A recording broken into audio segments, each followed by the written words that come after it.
can understand. He was a pretty sight. Donc là, je coupe des tiges de bambou pour les orang-outans, ce qui va leur servir d'outil pour ensuite récupérer un précieux liquide. Donc là, ça va être de la poudre de céréales dans une termitière. Dans la nature, donc ils vont plonger des brindilles, les insectes vont monter sur les brindilles et ensuite ils vont les manger. Or là, ils vont tremper dans du liquide.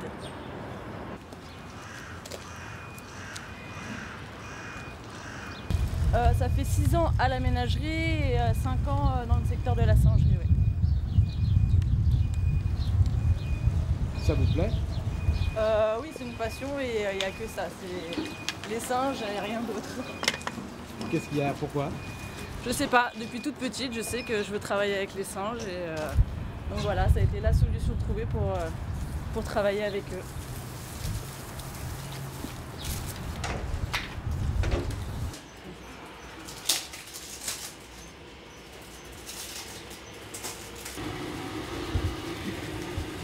Donc là, c'est nos céréales. En plus, aujourd'hui, ils ont de la chance, c'est goût vanille. Donc voilà, on ajoute du liquide pour que ça colle bien.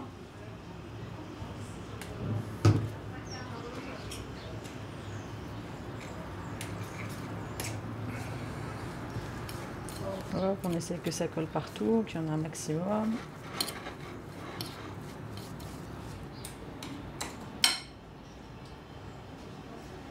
Donc voilà, mon assiette est prête et on va y aller.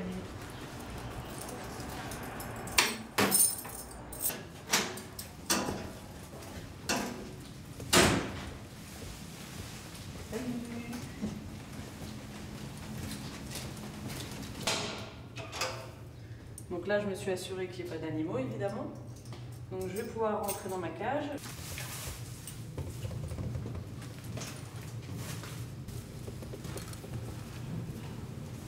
Là, on est sur la termitière.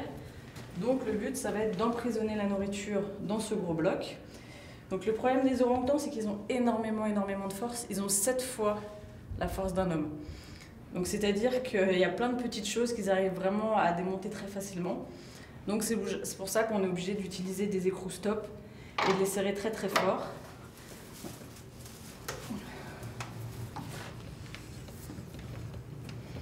Voilà, c'est suffisant. Et donc on a cette boîte. Là, on va récupérer notre assiette avec le précieux liquide. Donc voilà, on n'a plus qu'à refermer notre termitière. Donc là, on est bien serré, la termitière est prête pour eux. Maintenant, on va éparpiller un petit peu le bambou pour quand même, ils sont 3 individus, donc quand même qu'ils puissent tous avoir leur ration. Normalement, c'est la petite femelle qui, elle, va venir en premier, elle va tout de suite essayer de bidouiller, elle va tout de suite créer son outil.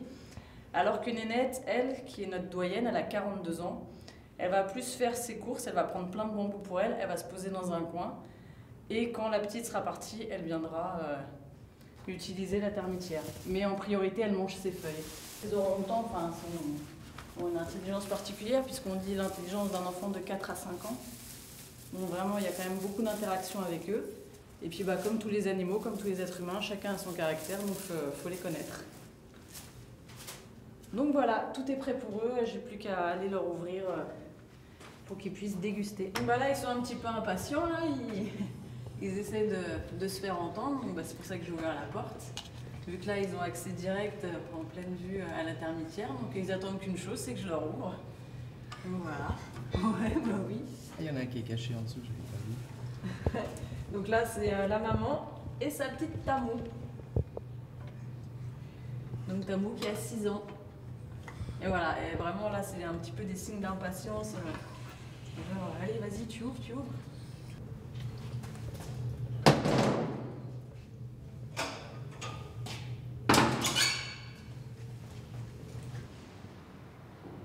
Ça y est, le tabou est sur la termitière.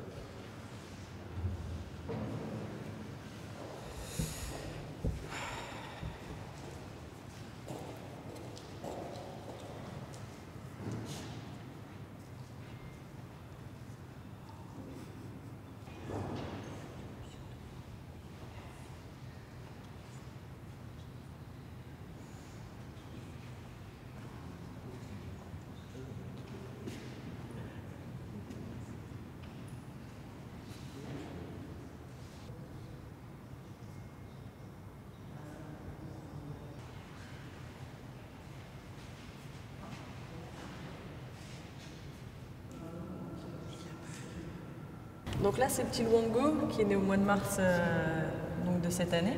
Ça, c'est le papa qui est très protecteur, voilà, il ne l'aime pas du tout. Qu'est-ce qu'il y a? C'est rien.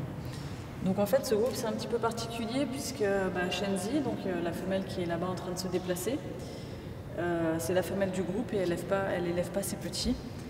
Donc elle nous a fait 8 bébés, les 6 premiers sont morts, donc soit le premier jour, soit au bout de 3 jours. Et la personne qui est responsable de cette espèce en Europe nous a dit que leur état était critique en parc zoologique et donc ils nous ont demandé d'élever les bébés à la main s'il y avait un bébé. Et donc c'est ce qui s'est passé, donc 2 années de suite. Donc on a eu Kumba, donc qui est maintenant à bientôt 2 ans, et celui de cette année, donc le petit Luongo. Et donc en l'élevant, on s'est rendu compte d'une chose, c'est qu'il est intolérant au lait de sa mère. Donc c'est pour ça en fait qu'elle ne s'en occupait pas. Donc le vétérinaire l'a soigné, il a prélevé du sang à son père, lui a mis, et comme ça il a récupéré tous ces petits globules. Et donc depuis, il a été réintroduit dans le groupe. À 3 mois, il était avec sa mère. Et elle a des comportements de mère, c'est-à-dire qu'elle le prend dans ses bras. Lui, il a le réflexe de téter, même si je pense que donc, le lait a été coupé, puisque pendant 3 mois, ils ont été coupés. Et donc, tout se passe bien dans le groupe.